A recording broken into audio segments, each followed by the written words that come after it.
นั่นหมดเลย50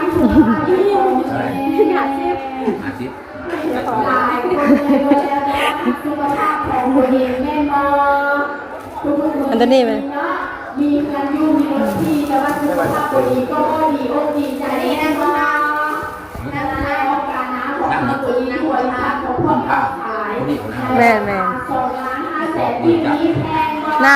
น้ำหาแพ็คกาแฟซองชบ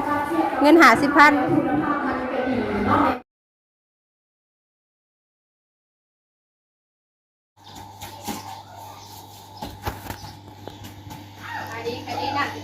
พออยู่ว่าให้เราว่าเชียงกันอยู่เราคือว่าพออยู่ว่าเคยพอเท่านี้บ่เท่านี้น้าคอยลาเอ้าว่าสิมาเอาไปลงมูอยู่ไดแม่น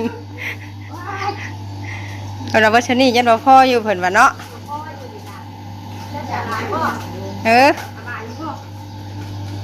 จะมีบริการส่งบ่แม่น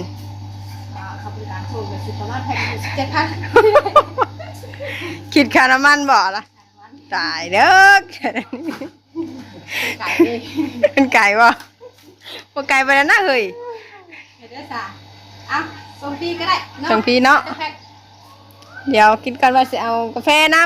ำแม่นโอ้พิเศษเลยพิเศษมันเดือดรถ1,000ถึงปลายมานะรถไปเลยรถเดือดสบายดีค่ะพี่น้องทักทายสบายดีเด้อพาลุงเด้อผัวพ่อกันอีกแล้วก็สร้างไว้น้องนี่เดือนละวัน70บ่141บ่รถไปรถเนาะเอาบุญน้ำกันบ่1,000รถไปเอาบุญน้ำกันจ้ะเนาะได้ยินว่าไอ้เด็กก็แม่ค้าแล้วมาซื้อโอ้แม่ค้าแท้ที่ซื้อได้มันสิรุดถ้าบัดอาศัยว่ารุดสักแพ็คนึงหั่นน่ะกำไรมันแพ็คนึงมันสิให้รุดเบิดบ่ได้เด้อเฮ้ยบัดตัวนี้เอาเต็มเด้อต่อแค่แพ็คเดียวเป็นบ่ว่าแพ็คนึงทำรุดได้เพราะว่ากำไรมันอยู่ในหันเองแม่นเข้าใจเนาะขายของมันก็แพงนี่ยี่ห้านไม่ต้องเปย์วันนี้ว่าสิมาซื้อน้ำนั่นแม่แล้วก็ว่าจะซื้อกาแฟต้องไปมูในวัดเพราะว่ามันจะมีบุญบังไฟแบบนี้แบบว่าคนทางอื่นทางไกลมาเผาเป๊ปซี่เหรอยังบุถาวเขาเจ็บคอเลยเฮ้ยมักโคตรหมดอากาศจะท่าจะคิดพิษจะได้จ้าดีละแม่นบอกเฮ้ยได้ใส่ผู้เฒ่าหน่อยก็ได้เลยเฮ้ยตัวคือว่าอย่างสั้นซื้อซ่าได้บอกเฮ้ยเห็นที่เอาอะไรนั้นตัวเร่งบนจานมันจะเอวจะจี้ฮักเอาน้ำซะมันไหลดื่นมาค่าขายเห็ดยังกับฉันได้ไหลคือน้ำคือในนี่เพราะว่าเราเป็นชีได้ขายดีกันได้บอกเดี๋ยวมันจะซื้อไปไม่ใช่ได้ขายดีใช่ป่ะเอามาหน่อยแท้เนาะอุณหภูมิที่แย่งกันในน้ำแค่นี้มันคือกันดิจะน้อยจะไปกินจะน้อยหัวลงมาจ้ะของมากเลยเป็นบาปจะหน่อยอีกแหละเนาะกาแฟจะส่งเท่าไรน่ะชอบเท่าไรน่ะ73,000บ่โอ้ติดเลย70ขวดได้ปักปะเอาซองซบแม่นบ่เอาดอกกาแฟพอแม่นเอากาแฟแล้วก็มันเอาน้ำแพ็คเท่าไรน้ำจ้ะน่ะเอาน้ำหาแพ็คเอามันมูชิบดีใจบ่คุณลูกค้ากันลายเลยดีใจได้ป่ะฮะให้โกงไปกูสิบ่ได้ขายทางไหนได้มันสิตีกันแม่บ่ห้าวนี่สิเป็นจ้องสายตาหูได้ป่ะขายถือเด้บัดบ่ได้ใจหมูขายแพงแม่นหมูสิสร้างหัวแต่ว่าเฮารถหมูต้องลดน้ำกันแม่นบ่แม่ขายซ้ำกันเลยแม่นน้ำหาแพ็คแล้วก็เพราะว่าตามกำไรของเฮานี่ได้เฮ็ดบุญเฮ็ดทานน่ะแม่นเดี๋ยวว่าเจ้าต้องส่งให้ได้แต่ว่าตอนนี้ลูกชาก็ขึ้นไปส่งขึ้นแม่อยู่ดีผู้ย่างแล้วล่ะขายอย่างเดียวยันพ่ออยู่นี่กะติพ่ออยู่นี่ล่ะเที่ยงเพิ่งจะขึ้นไปดีเลยบ่ได้บังหน้าบ่ตะกี้ไว้ในหุ่นคือบ่ได้ขายแท้ได้จกออกมาข้างนอกวันนี้เด้เจ้าเพิ่นซื้อโม่เขาจะแซวตู้โม่ให้ไปมาถามว่าซั่นก็เลยหิวไว้นอกก่อน ให้ขายที่เดียว3ที่เดียว4 เออฉันแล้วเห็นเนาะ บ่สั่นว่ะ ของมันสิดีไม่นอกไม่ในไม่เนาะ เดี๋ยวมันก็เห็นอยุ่นะว่าแล้วเนาะคนอยู่ที่กัน แม่นเพื่อแบบว่าเดี๋ยวเขามาเห็นน้ำปุ๊บชื่อน้ำก้อนฉันนองเห็นนะสาวพอเดี๋ยวเขามาไปเห็นนี่เขากะคือบ่อยากเข้าดิ นี่คือไม่อยากเข่าแท้สินะ เอาวันนี้ได้หัว เดี๋ยวไปเห็นปุ๊บเอาน้ำลงไปมู่ก่อน แม่น่ะมาในบ่ได้บ่ ในบ่ล่ะ ใช่แหละยาวแล้วก็ถือที่กันเนาะ แพ็ก15นี่2แพ็คเลยพอดีแหละเจ้าถึงเลยขอถึงเลย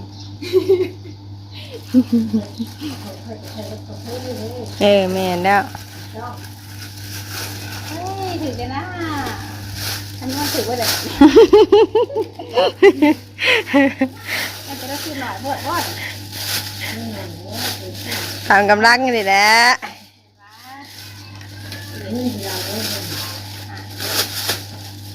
ฮะ อาจจะแยกเป็นเรื่องสีเทาสีชายเท่าไร เงินนะอ๋อมัน50,000นี่แหละอยู่ไปเท่าคิดค่าเสียหายเฮาบัดนี่อะไรเด้บัดเนาะ คิดเด็กอย่างเดียวสวย บ่ไหวแม่นบ่ หัวไว้ มันซ่าคิดได้อยู่แต่มันซ่าก าแฟ2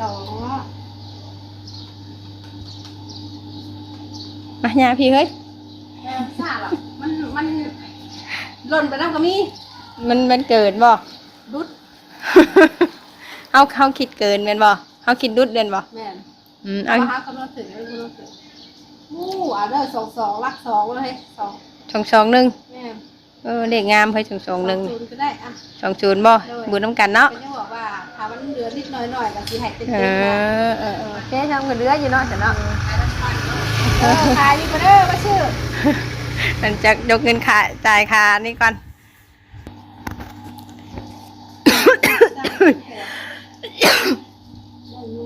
ได้อยู่บ่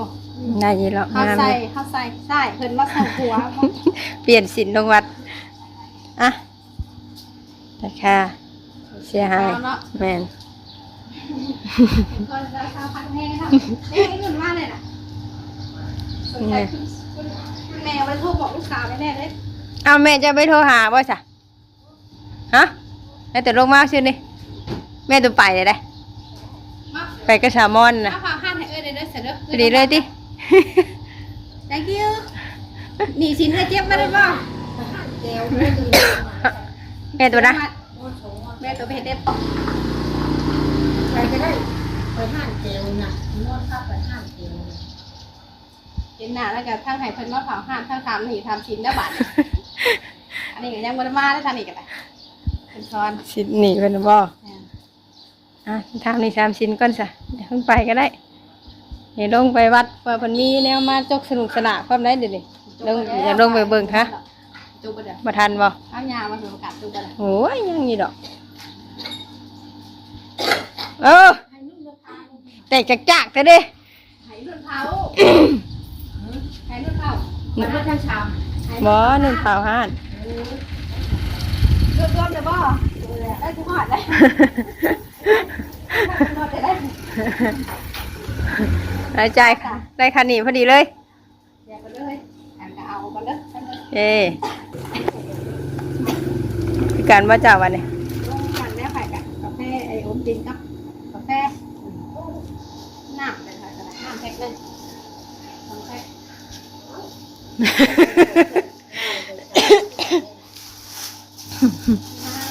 เนาะนับเลขคือน้ำสำคัญที่สุดเลย น้ำเห็นยังก็เกินน้ำเบิด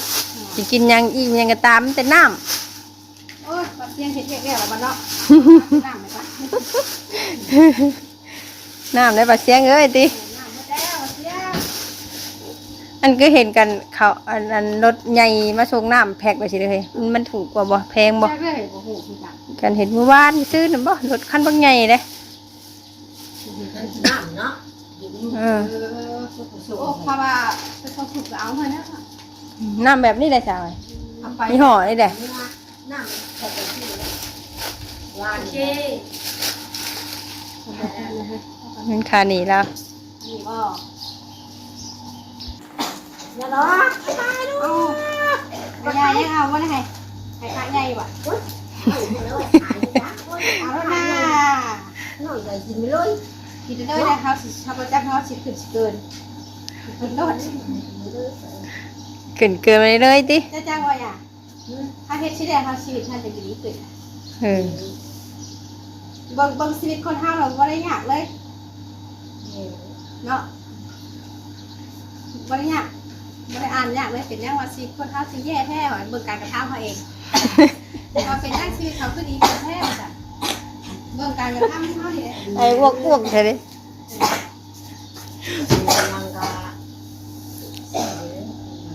มันจะลูกเวลาเบิ่ง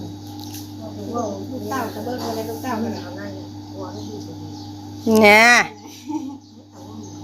เราอีกแล้ว น้ำตาเล่นเชื่อที่เขา มาเฮาเตรียมตัวกันเลยเฮ้ย บ่ได้ใช้แว่นก็แดดเนาะ แม่น บ่ใช้แว่นนอนที่แม่มือก็ได้ ผมแม่นวะโอ้ตาตัวตั้งจิถือมาให้กันจักอันหนึ่งเนาะดูกันเนาะไปน้ำกันผมยังบ่ฮอดแลดสิดอกอ้าวตกกันดิพี่น้องเอ้ย ใช้เชนก็เป็นอันนี้แหละใช้ชิดตาได้ ฮะแต่ขอเป็นคนขับรถเราถามกันกุญแจอยู่ใส่เพิ่นละมึงเนี่ยฮะ เนี่ยไปกันจะได้มีรถไปก่อนเลยคนเนี่ย นี่เรากันนี้ไปอยู่กันดุยไปอยู่เรากันเลยอ่ะพี่น้องเดี๋ยวครับไปเจอกันอยู่วัดวันนี้ ไปแล้วแม่ วัดบ้านน่ะ ก็จะคิดว่าโอ้ยมัน ไม่ยังคนหลายใช่ มันเป็นแบบที่พวกเราได้เบาแทบ นี่กองบุญบ่เห็นน่ะ น้ำธรรมดาตัวนี้เนาะจะเอามาต้มเปรียบเทียบให้เบิ่งว่ากินน้ำจากกาน้ำธรรมดากับกาน้ำเฮธาตุกาน้ำเพื่อสุขภาพของเราตัวนี้ แล้วโฆษณาขายของเนาะ ต่างกันแนวใดเดี๋ยวเราสิมาต้มน้ำกันก่อนเลยเนาะเราสิมาต้มน้ำ ชนะไข่คอบอกไว้มาจกฉลากเอาพี่ใจไหม เจอกันเลย ข สิ องพวกเราตัวนี้แม่สามารถต้มชาได้ส่งกาแฟได้เลย น้ำก็สามารถเอาน้ำทั่วไปมาต้มได้เลยเนาะสามารถเอาน้ำทั่วไปมาต้มได้เลยว่าจะเป็นต้องเป็นน้ำตัวนี้ก็ได้ เพชรกองบุญบ่เห็นน่ะพระเจ้าฮะ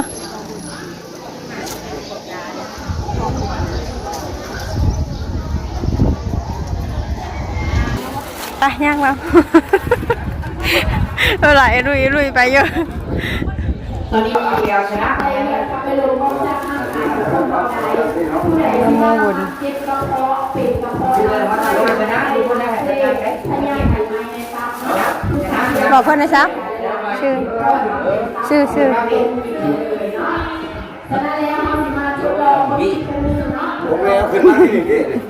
ฮะ คุณเนาะจะเข้าไปได้สาธิตผู้ใดที่ว่ามักเป็นน้ำส้มเบาหวานช่วงไหนเอาไปไว้ต้มกินได้เลยได้ไปแล้วแนะนำให้ต้มกินทุกมื้อเนาะมันจะเข้าไปเข้าใกล้สารที่เบาหวานไขมันข้างในออกมาเพื่อให้แน่ๆเลยให้สุขภาพดีทุกแข็งแรงเกิดไปมาสะดวกสบายเนาะฉะนั้นแล้วเป็นยังไงในนี้คนที่ว่ารักสุขภาพกันบ้าง นั่นหม ไป ด แน่สุขภาพดี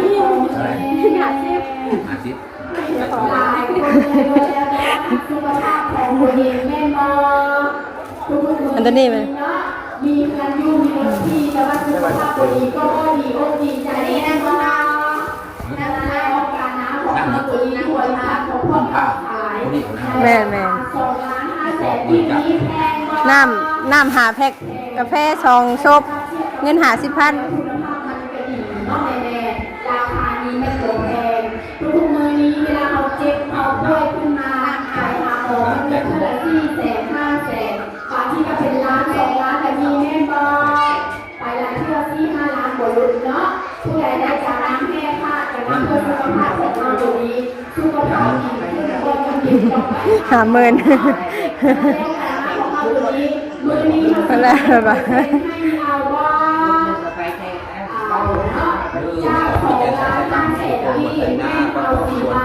เสร็จให้เดือนที่แล้ว อยขอให้คุณพระคุณประทานคุณสันติกับพวกเจ้าหัวลูกหลานอายุดีมีแน่คนเจ็บปวดจากความหมายตัวนี้เดินทาง ถูก ปุ่มทำให้ด้วยทุกอย่าง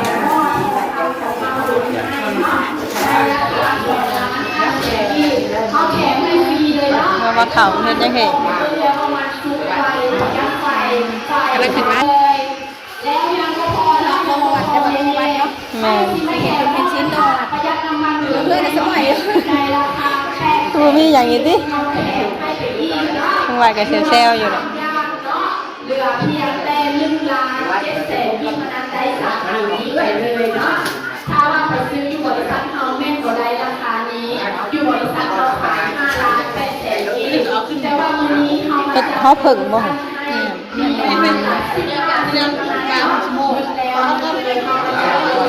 ป้าเฮาเนาะ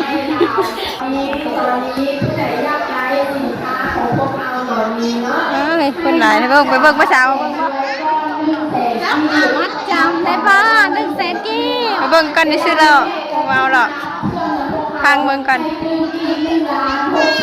เท่านั้นเนาะได้3อย่างนี้ไปเลย ผู้ใดอยากได้สินค้าเอาแต่บ่ได้เอาเงินมาสามารถก็ไปเอาเงินยุ่งเงินที่ทางใด บ่มีเงิน อยากโอนทางโทรศัพท์ก็โอนได้ด้วยกันเนาะจำก้อน100,000เวลาที่ไปรับเครื่องตึงอีก1,600,000ได้3อันนั้นไปเลยเนาะเอามาจัดโปรโมชั่นให้ซื้อ1แถม2เนาะ มันเอาเงินจำเลยดีเจเลยเนาะ โดยถ้าแบบนี้เลยเด้อ กุ้มอยู่ได้3อย่าง ได้มาเต็ม 3อย่างเท่านั้นมัดจำ100,000นึงด้าน700,000หมอนะหมอนะกับเพื่อนก็ให้มาหมอทอด ใครอยากได้เอาไปเว็บไซต์ของเราโปรโมชั่นนี้ซื้อคุ้มเนาะซื้อ1แถม2ในราคา1,700,000กีบ คนมาจำหลายอยู่ โดยถ้าว่าผู้ใดอยากได้บ่ได้เอาเงินมาสามารถจะไปเอาเงินยุ่งเงินยุ่ซานได้เนาะหรือว่าอยากโอนทางโทรศัพท์ก็โอนได้เนาะ อยู่ในนั่นคือแสนไฟมั้ง เอาส่งสิบบ่ จะบอกไม่ได้ห่างในเด็กเด็กนะว่าได้เพลงไหน โดยแถมที่เอา นี่ของแถมเลยดิกำลังจกสลากน้ำนี่แหละ คิดว่ามัน3อย่างเลยคิดว่ามันถือว่าแม่เนี่ย แม่เดี๋ยวเอาบ่ไก่หน้าเด้อ มาแห้งอ่ะเนาะ ใครแม่สิเอายกมือได้เนาะโดย ว่าการฆ่าเพิ่นเนาะ โดยถ้าว่าอยากได้เนาะสามารถจะไปเอาเงินยุ่งเงินใดหรือว่าอยากโอนจ่ายทางโทรศัพท์ก็โอนได้ทุกอย่างไก่หน้าเด้อ โอ้ยเนาะ โปรโมชั่นนี้ชุดคุ้มเลยเนาะเอาไปไว้ใช้เลยเนาะตัวนี้ได้3อย่างไปเลย โดย มันนอกว่ะมันนอกว่ะ ทางมันหลวงนี่หลวงมันเก่า เพื่อเขามีจำนวนจำกัดเนาะหมดแล้วหมดเลยอะแม่เอาบอจำก้อน100,000แล้วแม่ที่ไปรับเครื่องจนอีก1,600,000เนาะได้3อันไปเลยเนาะ ไม่ฮอดลูกจะจ่อยอยู่ฮอดลูกจะจ่อยตอนนี้แม่นมาพับ จำที่กับก็ได้เนาะคนเองได้ไม่ต้องจำ มัดจำนี่คือหมายว่าเขาจังได้แบบว่าเอามาจกสลากบ่มัดจำนี่นะ